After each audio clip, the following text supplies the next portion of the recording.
it's about to get really messy in here because I'm about to upgrade Rufous Enclosure, not just in size, but also turn it bioactive. It'll be my first truly arid bioactive, so it's going to be an adventure. I imagine this is going to take me all day, judging by how much work the other ones were, especially because I'm also going to be moving this to this side so that I can access Severus's pump in his water feature so that I can make it into a filter instead of just this pump. I'm going to remove the cable that's stuck in there because there's weight on top.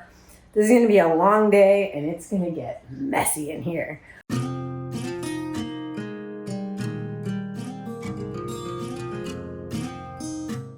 My hands are going to be dirty. Everything's going to be dirty. I'm going to have stuff all over my face. I just know it. But I thought I'd show you the before, and then I'll show you after.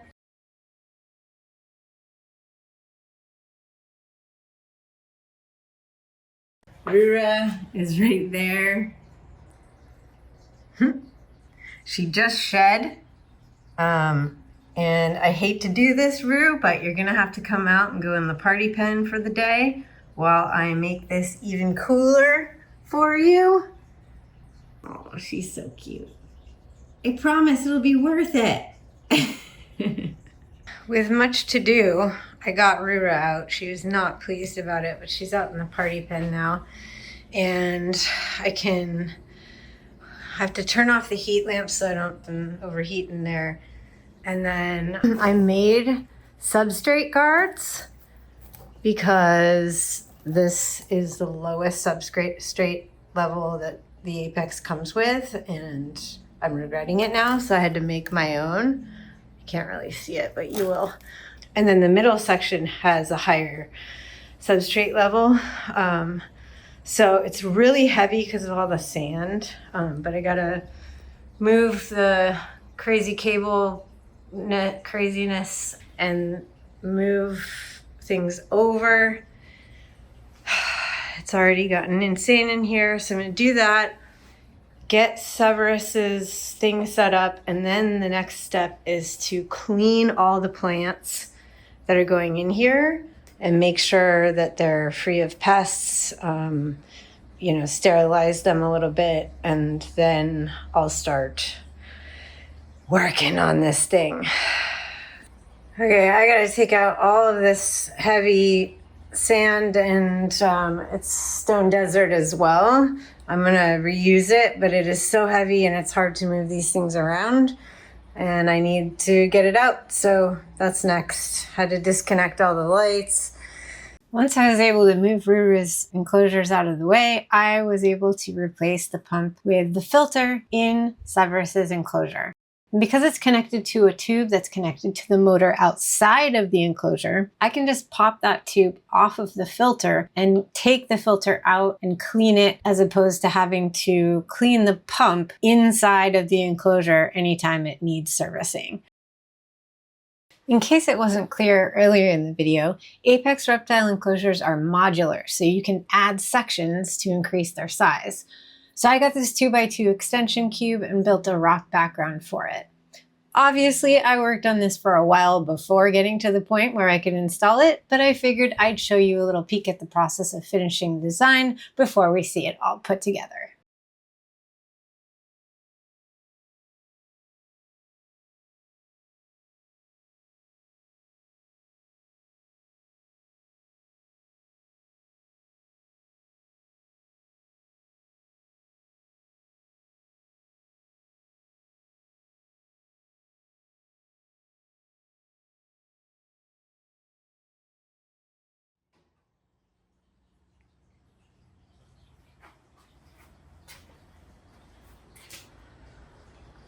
I just spent 35 minutes cleaning off these plants.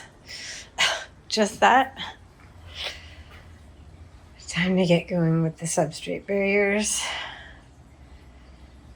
Whew, and it's about to get messier. So here's the list of materials that I'm using in order to create my Arid Bioactive. topsoil, sphagnum moss, cocoa coir, reptibark, worm castings, Exoterra stone desert, leaf litter, charcoal, and play sand. And we're using her old substrate at the end. Here's the Arid Bioactive soil components in order of addition. I'm not using a drainage layer for this bioactive. Instead, I'm starting with sand and charcoal as the base layer. Layer 2 is a mix of topsoil, cocoa coir, and leaf litter. You're going to mix that second layer lightly with the first, but make sure there's a solid layer of sand at the bottom. Then you're going to push down and compact this layer to make it firm. Next, add your plants. Then you'll add another thick layer of your topsoil with sand, coir, leaf litter all mixed together. You can add a bit of sphagnum moss and reptibark as well. You'll also want to add some kind of calcium for your cleanup crew. This could either be crushed cuttlebone, eggshells, or aragonite sand. This layer is going to cover the roots of your plants. Here's where you'd want to add worm castings around the roots and or BioShot to boost the plant growth. Then you can add a dusting of sand and stone desert next and mix a little bit. The top layer is going to be your sand and stone desert. You'll gently mix this and then compact it down. Finally, add leaf litter to top it all off.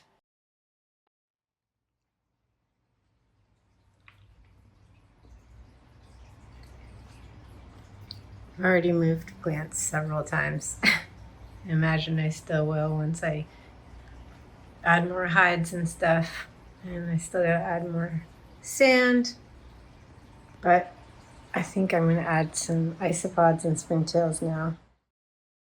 The cleanup crew I used were isopods and springtails that do pretty well in arid environments. Giant canyon isopods, some powder oranges, some dwarf whites, and albino lilac springtails. These are known for being better for arid environments, but I also added some regular white springtails as well. Even your arid critters will need somewhere moist to retreat to, which could be under your water bowl, around your plants when you water them, or you can create a humid pocket somewhere in the enclosure that can act as both a retreat for them and a humid hide for your snake. Using a piece of cork bark is helpful for this, as it provides food and cover for the cleanup crew.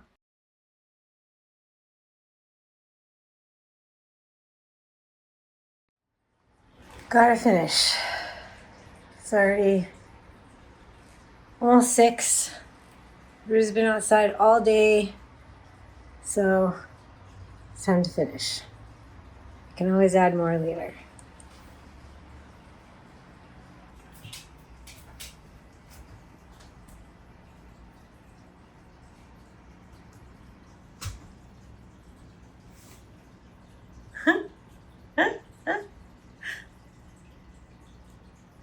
Hi.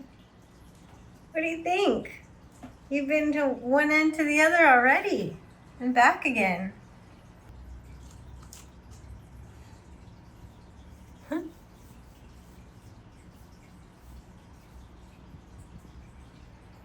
ended up putting some more fake foliage in there just until the other stuff grows out, and because I felt like it needed more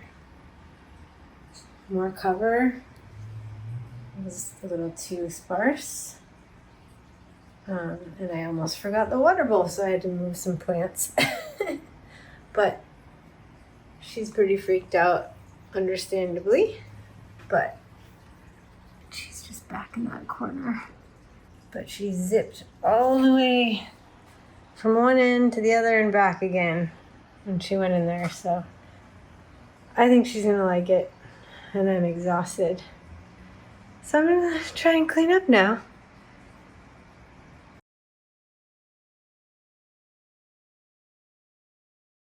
She seems to really be enjoying the new sights, smells, and space. She's a very active snake, and I'm really glad to be able to offer her this much space and enrichment. If this video is helpful for you, please hit the like button or drop a comment. I usually release these kinds of videos exclusively for my patrons, and they also get early access to any that do make it onto YouTube. So if you enjoy this kind of more raw window into my processes, please consider joining as a supporting member there. Thanks for watching, and we'll see you next time for more snake therapy.